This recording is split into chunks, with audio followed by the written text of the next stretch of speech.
Outro tema muito importante que a gente passa a discutir a partir de agora com o Fundo Brasil de Direitos Humanos é a intolerância religiosa, que na verdade acaba escancarando, né, como a discriminação racial está presente em toda a estrutura da nossa sociedade.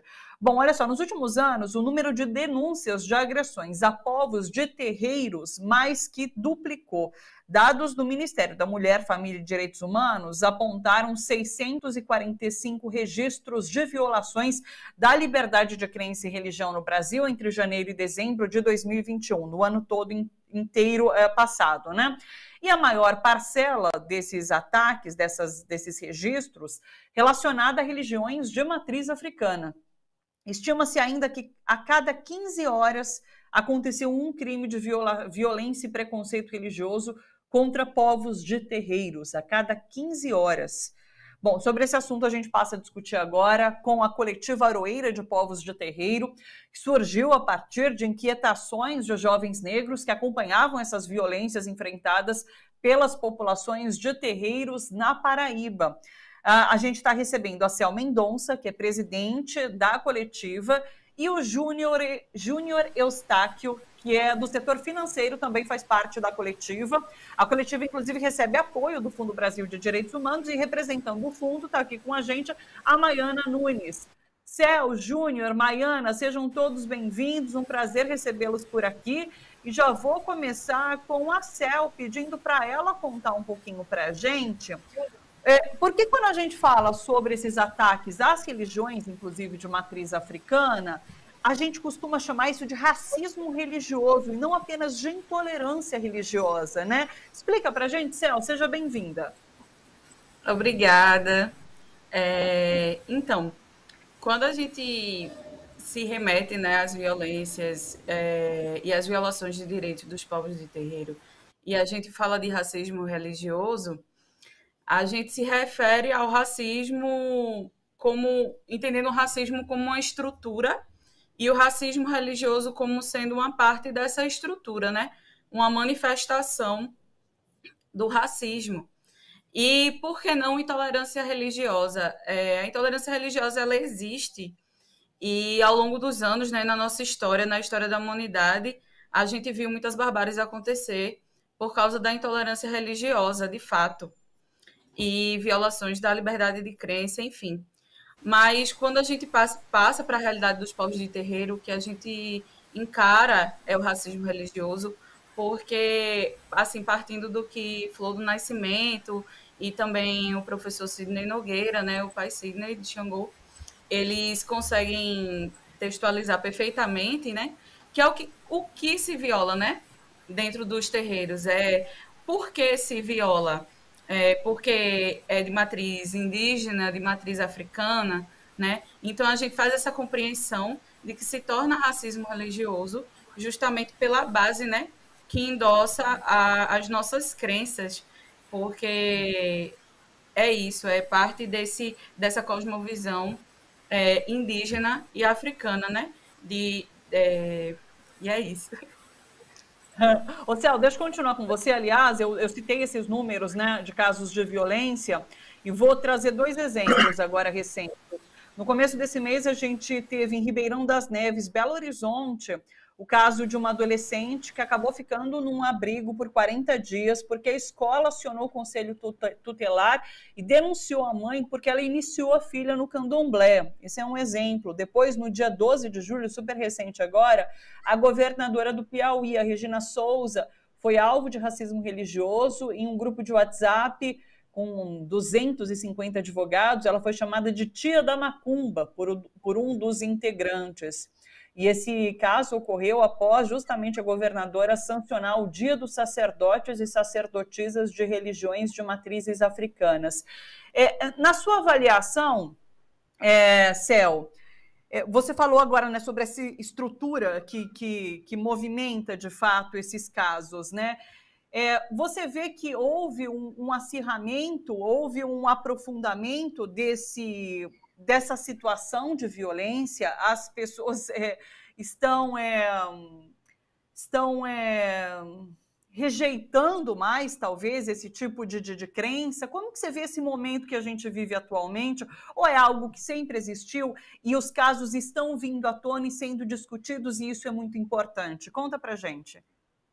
Então, é como eu falei, né? O racismo, ele é uma estrutura, né? E para nossa sociedade, principalmente, né? É um problema que nunca não, mas que vem sendo encarado e sendo levantado justamente por quem passa, né? Por essas violências e essas violações. Então, é uma coisa que desde sempre, assim, desde sempre os terreiros foram violentados, né? Ou esses espaços onde a negritude, onde as pessoas indígenas pudessem aí exercer sua religiosidade. Por exemplo, aqui na Paraíba, houve um tempo que era proibido por lei, né? Houve uma lei para regulamentar, né, essa violência, né? Então, a violência ela vem do Estado muitas vezes. Júnior vai falar mais à frente, dizendo que criou uma ferramenta aqui, né, em coletivo, junto com outros irmãos, que chama a Cartilha de Direitos, né, dos Povos de Terreiro na Paraíba, que é justamente para que a gente se entenda que essa violência estatal, que a gente consiga sair dela, porque de alguma maneira a gente sempre esbarra, né? A gente ainda tem aí leis que infelizmente recaem sobre os nossos povos. Por exemplo, essa menina aí que foi que teve, né, a guarda, enfim, retirada pelo Conselho Tutelar. Sim. Infelizmente, agora os conselhos tutelares também estão sendo, né, um braço dessa violência que nos ataca, porque tiram os filhos das mães, né, que são pessoas de terreiro, e isso é uma coisa que se tornou comum, assim, né, mas a gente não pode de maneira nenhuma normalizar, porque isso é, sim, uma expressão, né, do racismo religioso. E dentro da cartilha, a gente também fala sobre esses processos, né? De como enfrentar essas violações também. E é isso, eu não sei se eu lhe respondi, me desculpe.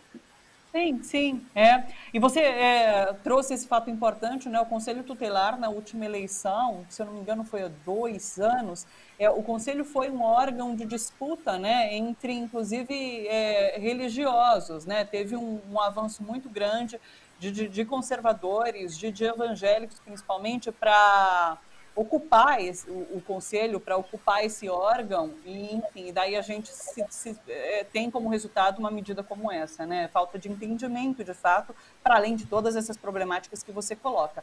Júnior, conta mais sobre a atuação, então, do coletivo, como que vocês têm, inclusive, ela falou sobre a cartilha, né? O que mais vocês fazem? Conta para a gente sobre essa atuação.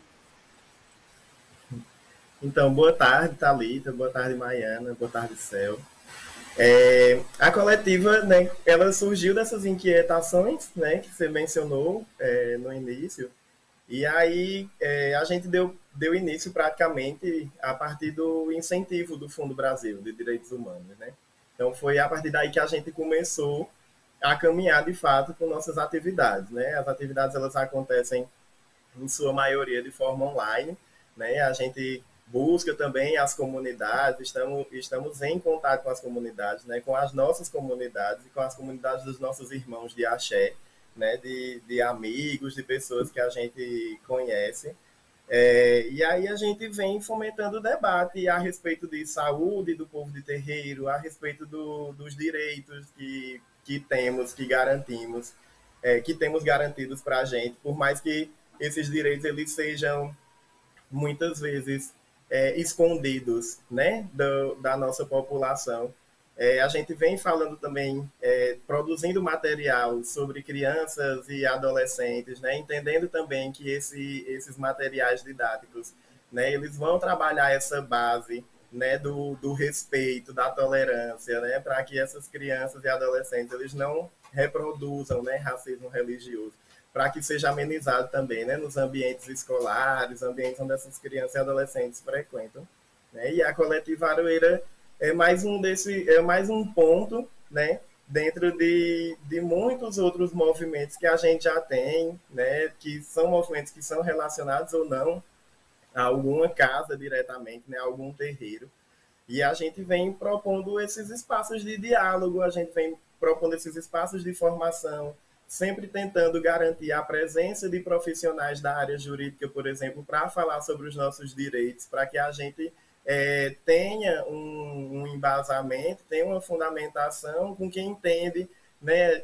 Esses parceiros jurídicos que estão com a gente são pessoas de terreiro também, então são pessoas que, para além do conhecimento jurídico, têm a vivência do terreiro, têm a vivência do racismo religioso no seu cotidiano. Então a gente vem propondo esses espaços de encontro, de debate, de construção coletiva.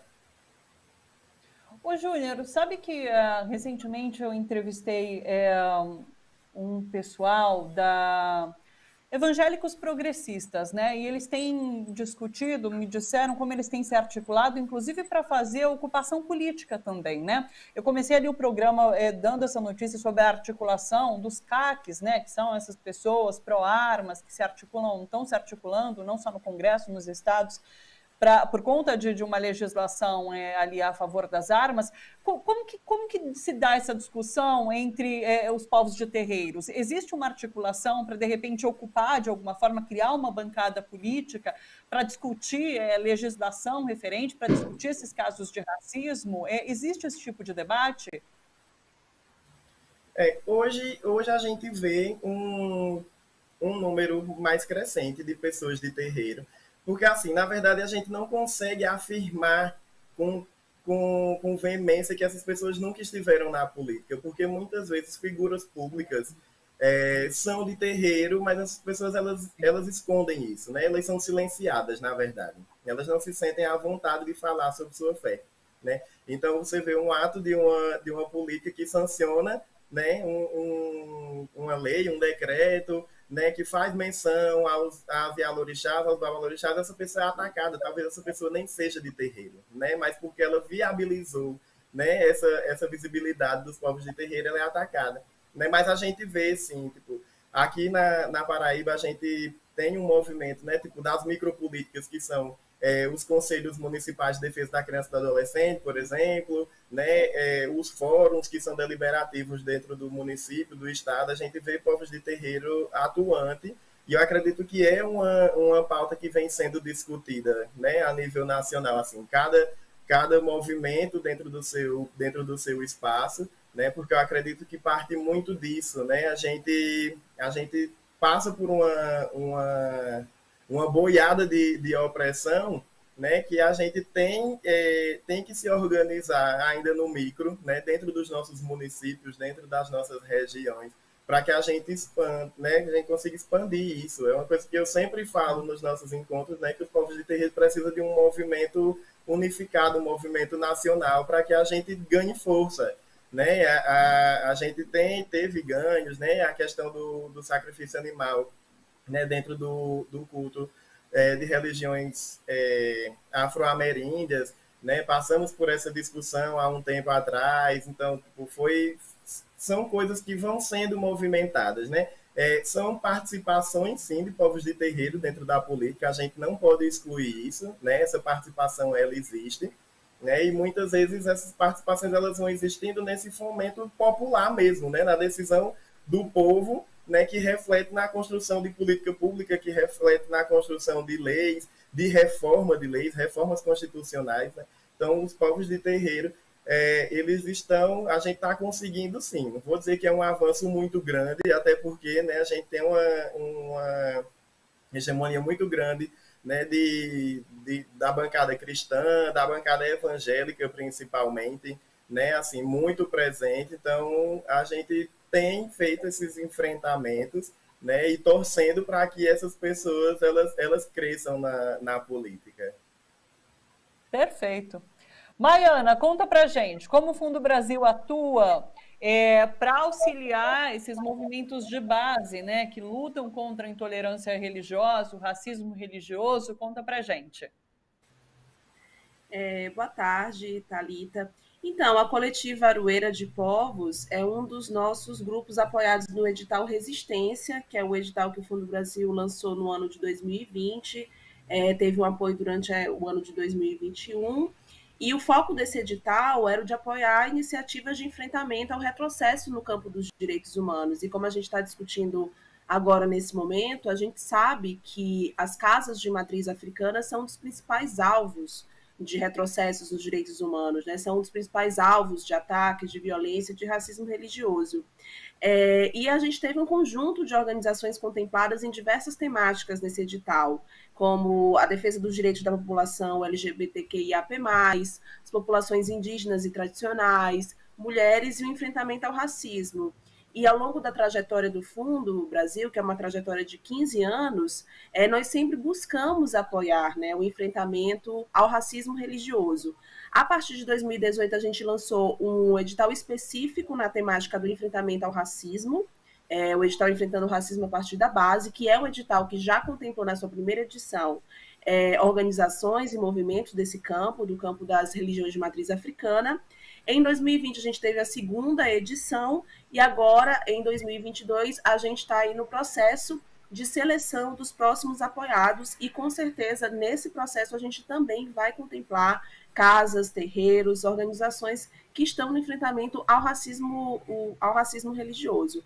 Então, essa tem sido uma temática muito importante dentro do Fundo Brasil. Como quem está nos assistindo pode ajudar, inclusive, o Fundo Brasil a fazer esse tipo de edital, de auxílio? Dá essa dica também. Então, Thalita, como a gente sempre vem falando aqui na TVT, o trabalho do Fundo é justamente fortalecer essas organizações, esses movimentos, esses coletivos de base. E a gente entende que esses grupos, eles são estratégicos na defesa dos direitos humanos e eles atuam dentro dos seus territórios fazendo aquilo que eles sabem fazer, que é a luta e a defesa pelos direitos humanos. Então, é super importante que as pessoas conheçam o trabalho do Fundo Brasil e doem também para o Fundo Brasil, né? A gente sempre busca divulgar as nossas redes, o nosso site. Então, quem está nos assistindo pode conhecer mais o trabalho do Fundo e entender como doar a partir do nosso site www.fundobrasil.org.br. E eu queria até aproveitar rapidinho, Thalita, só lembrar que o dia 21 de janeiro, que é o Dia Nacional de Combate à Intolerância Religiosa, é uma data que surgiu em homenagem à mãe Gilda de Ogum, que foi uma mãe de santo na Bahia, que faleceu em decorrência de uma série de perseguições religiosas, né, ao seu terreiro. Então, essa é uma data muito simbólica para as casas, para os terreiros, para as religiões de matriz africana, e acho que registra bem, né, toda a violência, a violação de direitos que os povos de terreiro têm vivido no nosso país. Aliás, a Maiana traz uma mulher negra, né, que se tornou símbolo, e eu queria fechar com a Cel pedindo para ela falar um pouquinho sobre o papel da mulher negra para os povos de terreiro, porque a gente teve a celebração ontem, 25 de julho, o Dia da Mulher Negra Latino-Americana Caribenha, né, e o mês todo, agora é o Julho das Pretas também, que se celebra a atuação dessas mulheres negras, né, então eu queria que você falasse um pouquinho sobre o papel dessa mulher nos terreiros. Então, é muito interessante, né, falar, é muito importante, na verdade, reforçar, né, o papel da mulher negra, assim, nas suas comunidades, porque, enfim, a mulher negra, ela sempre esteve, né, em sua maioria à frente, né, dos terreiros ao longo dos anos, e ela era ali gestora, era mãe, e entendendo que os cultos de terreiro também eram familiares, né, em seu início, então era uma família que era de santo, mas que era de sangue, e que era uma casa que comportava todo mundo. Então, essa mãe, essa sacerdotisa, né, ela tomava conta da vida espiritual, mas também era provedora dessa família, né? Então, é esse legado que os nossos ancestrais deixam, né? De um movimento aguerrido, assim, de lutar pela sua comunidade, de não deixar faltar para os seus, né? E de ser mãe, assim, né? De ser cuidadora também. E sobretudo também a gente entende que, por exemplo, sobre a mulher negra, né? Socialmente recai muito essa questão do cuidado, né? Da mãe preta e esse estereótipo. E pegando o mote aí que você falou do Julho das Pretas, a gente, próximo sábado, a gente vai estar realizando nossa atividade, que é focada em mulheres negras de terreiro, justamente pautando esse autocuidado, né? que às vezes acaba ficando em segundo plano, para não dizer terceiro, quarto plano, das mulheres negras de terreiro, né? Que a gente tem que se cuidar para que a gente possa cuidar do outro, né? E aí, partindo disso, em uma parceria com pessoas de João Pessoa, a gente está estruturando esse evento para falar sobre afeto, sobre desafeto e, sobretudo, sobre autocuidado, né? Sobre como fica o nosso mental, sobre o nosso físico, aí estando e sendo parte e, às vezes, alicerces, né? De comunidades inteiras. Aliás, eu coloquei aqui as redes sociais, @Coletiva Aroeira, tá? Eles estão no Instagram, estão no Facebook. Então é só dar uma olhada nas redes da coletiva, que tem tudo ali, todas as informações. Eu acho que também deve ter tudo sobre esse evento que você falou, então é só procurar ali que tá tudo explicadinho, né? É isso. Maiana, Cel, Júnior, um prazer receber vocês aqui. Muito obrigada pela participação, tá? Um beijo, até uma próxima oportunidade. Obrigada. É isso, pessoal. Obrigado, Thalita. Até. Fundo Brasil de Direitos Humanos, sempre trazendo discussões importantíssimas aqui para a gente. Hoje a gente discutiu um pouquinho sobre intolerância religiosa, racismo religioso e o papel das mulheres negras, né, à frente dos povos de terreiros. Muito bacana, que bom que a gente conseguiu ter essa pauta também por aqui.